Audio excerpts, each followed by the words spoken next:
How else would you spell Gary? No other way. I'm saying that's what I call myself. Gary with a G talking to you on Kadram. Like Liza with a Z. Exactly. Hokey? Maybe so. But I have 900,000 listeners in the Rocky Mountain region. Would you excuse me? Excuse me, ladies and gentlemen. Ladies and gentlemen, the President of the United States. Thank you very much. Thanks a lot. I wish I could spend more than a few minutes with you, but the polls don't close in the East for another hour, and there are plenty of election results still left to falsify. You know, with so many people participating in the political and social debate through call-in shows, it's a good idea to be reminded every once in a while. It's a good idea to be reminded of the awesome impact.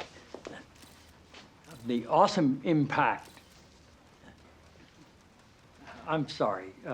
You're Dr. Jenna Jacobs, right? Yes, sir. It's good to have you here. Thank you.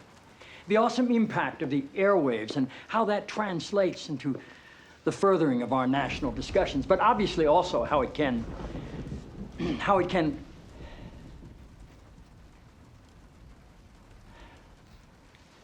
Forgive me, Dr. Jacobs.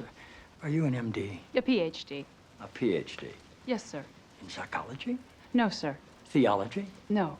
Social work? I have a PhD in English literature. I'm asking because on your show, people call in for advice, and you go by the name Dr. Jacobs on your show, and I didn't know if maybe your listeners were confused by that and assumed you had advanced training in psychology, theology, or healthcare. I don't believe they are confused, no, sir. Good. I like your show. I like how you call homosexuality an abomination. I don't say homosexuality is an abomination, Mr. President. The Bible does. Yes, it does. Leviticus. 18:22. Chapter and verse. I wanted to ask you a couple of questions while I had you here. I'm interested in selling my youngest daughter into slavery, as sanctioned in Exodus 21:7. She's a Georgetown sophomore, speaks fluent Italian, always cleared the table when it was her turn. What would a good price for her be? While thinking about that, can I ask another? My chief of staff, Leo McGarry, insists on working on the Sabbath. Exodus 35:2 clearly says he should be put to death. Am I morally obligated to kill him myself, or is it okay to call the police? Here's one that's really important, because we've got a lot of sports fans in this town. Touching the skin of a dead pig makes one unclean, Leviticus 11:7. If they promise to wear gloves, can the Washington Redskins still play football? Can Notre Dame? Can West Point? Does the whole town really have to be together to stone my brother John for planting different crops side by side?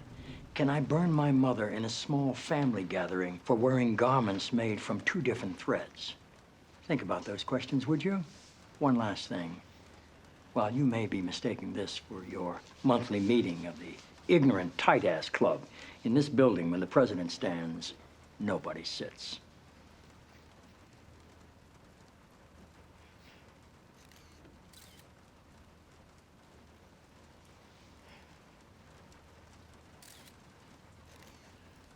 Toby.